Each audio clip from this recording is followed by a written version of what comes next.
श्री स्वामी समर्थ. कलियुगाचे लक्षण. शंकर भट्टांनी श्रीपादांना कलियुगाच्या प्रादुर्भावाचे वर्णन करण्याची विनंती केली.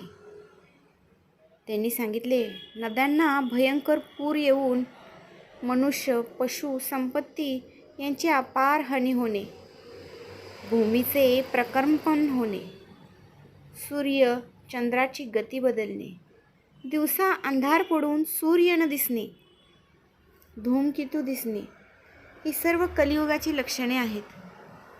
श्रीपाद प्रभू म्हणाले, मी कल्की अवतार घेऊन कोट्यावधी अधर्मी व दुराचारी लोकांचा नाश करून पुनरपी सत्य युगाची स्थापना करणार आहे. हा फार दूरचा भविष्यातील माझा कार्यक्रम आहे. श्री स्वामी समर्थ. श्रीपादराजम शरणम प्रपद्ये. श्री गुरुदेव.